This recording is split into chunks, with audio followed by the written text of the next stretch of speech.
How's it going, everybody? Marvel Cross 316 back with another comic book flashback. We are now looking at the X-Men issue number 2. This issue came out in November of 1963, and we are looking at the first appearance of this character right here, the Vanisher. So we'll learn all about who the Vanisher is and the X-Men. So don't click away because we are about to look at an exciting story. So the title of this story is called No One Can Stop the Vanisher, and we cannot go through this issue without giving credit where credit is due. So this story was written by Stan Lee, drawn by Jack Kirby, inked by Paul Raymond, and lettered by Sam Rosen. So we see all 5 X-Men. It's a great splash page from Jack Kirby, the legend that he is. And we see the X-Men, and they seem to be in a hurry. And we find out that Professor Xavier wants them to come to the X-Mansion immediately. But all 5 X-Men have to go through these distractions to get there.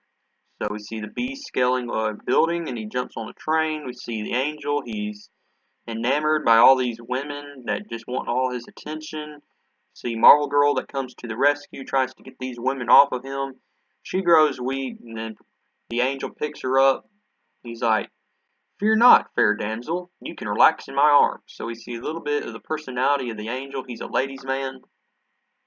See Iceman, and I have to tell you, throughout this issue, when I was reading it, Iceman was a big jerk in this issue. I think that's just part of his personality. So far, he's young, he's 16, but he is not a team player like Marvel Girl and the rest. He's pretty selfish, and you're going to see a lot of that in this issue as I review it. We see this giant construction thing about to fall, like this big wall about to fall on the construction crew. So they both Iceman and Cyclops see that it's going to fall on them. Cyclops uses his beam to shatter the wall, so that saves these crewmen. So we see a lot of what the X-Men are all about. They're all about protecting humanity, because they're mutants and they have special powers, and they feel like they should use their powers for the betterment of society. So both Cyclops and Iceman, they get on this truck. So they think, we'll get on this ice cream truck and it'll take us straight to the X-Mansion. And so then Professor Xavier, being the patient man that he is, he says, "X-Men, enter. Assemble before me at once." So they come. And I go, "Oh, what's all the rush about? What's going on, Professor?" He says, "Look at the wall."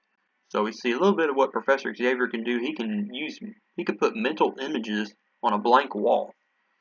And so that's exactly what he does. And then we see why he summoned the X-Men. It's because of this man right here, the Vanisher. He wants the X-Men to stop the Vanisher because he is a threat. They ask him, is he a mutant? He says he thinks he is. We see a little bit what the Vanisher is all about. I mean, the Vanisher is so cocky, he thinks he can just walk right into a bank, steal money, and the police won't capture him even if the police are right there with him. And that's exactly what he does. We see right here what the Vanisher does. He vanishes in midair. So, hence the name the Vanisher. That's his superpower. He can vanish at will. So the X-Men are shocked. Like, what? How is this possible? So Professor Xavier, and we see, he's like, well, we're going to have to stop him. But then you see what I was talking about. Iceman using his ice powers to just automatically just start shooting ice pellets everywhere. And Professor Xavier, he uses this to his advantage. So he said, "Marvel Girl, see what you can do against Iceman." Iceman puts up an ice shield, and then it's like, "All right, that's enough. That's enough. What I really need y'all to do is I need y'all to go into the danger room because we need to train when we actually are able to fight, the Vanisher. We need to be on our tip-top shape." So that's what happens. So all 5 X-Men train in the danger room, as we see right here. So some great stuff from Jack Kirby. Jack Kirby drawing the X-Men. So some great stuff here. We see all the abilities that the X-Men are doing, and even though these guys, they're probably 16, 17 years old, they still, they use their powers because they know that with the powers they have, they can use them for the good of humanity. So they're pretty mature for their age, even though they're 16 to 17 years old. So see the Vanisher here. He vanishes right in front of these army men, and the main thing we need to take away from what the Vanisher's mission here in this issue is that he's wanting to steal the Continental Army's plans. There is some type of plans that he wants that are pretty secret to the American Army or military, and he knows that he can use those plans for his advantage. Now, he also gathers around everybody from the underworld. So all these guys right here are from the underworld, and he wants them to do his bidding. He wants, like he was saying, he wants Homo superior. He says the mutants are Homo superior, while humans are Homo sapiens. And he wants Homo superior to reign over Homo sapiens.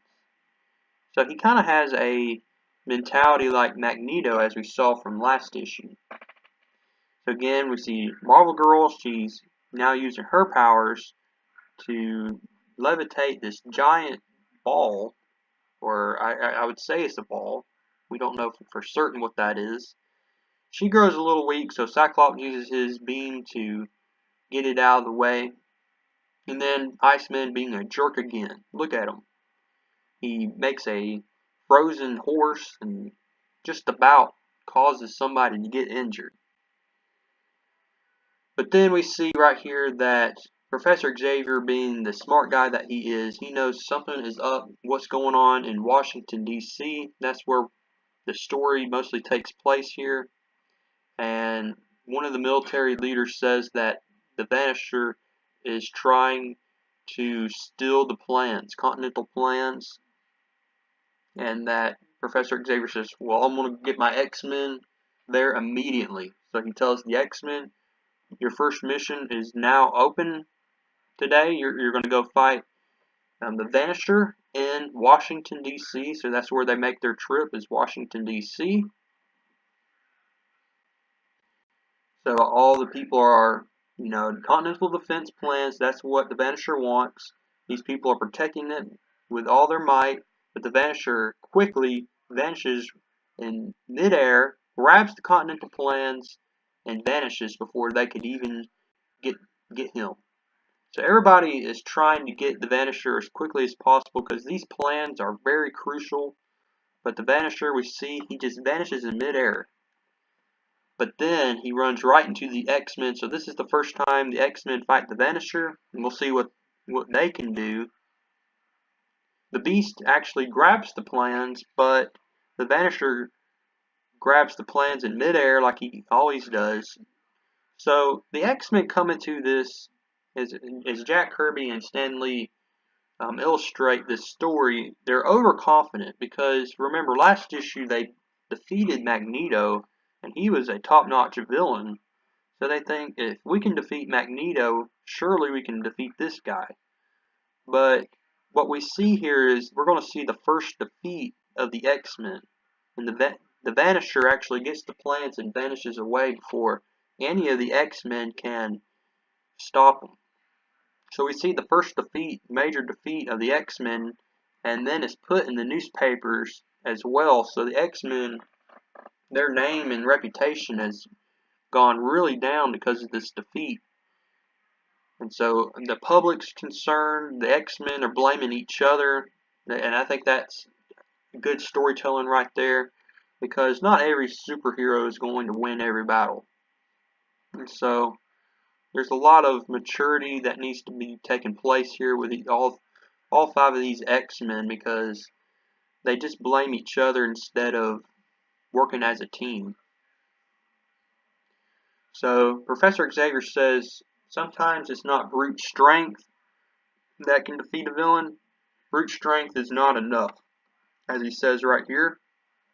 So we're going to see in the later pages here that Professor Xavier is going to join the X-Men to try to defeat the Vanisher. So they come back to Washington, D.C., and the Vanisher is now demanding $10 million in exchange for the Continental plans. He'll give the Continental defense plans back to the military if the military or Washington, D.C. will give him $10 million. The X-Men are going to try to stop him again, but this time they have Professor Xavier with them as well. Professor Xavier uses his mental powers, to help defeat the Vanisher by making the Vanisher forget who he is. So that's how he defeats the Vanisher. He's like, who am I? Who am I? Who are y'all? And then we see all the thugs that are around the Vanisher. They see that the Vanisher has forgotten who he is. So then we see a great battle scene with all the X-Men fighting off these underworld villains, underworld crime leaders.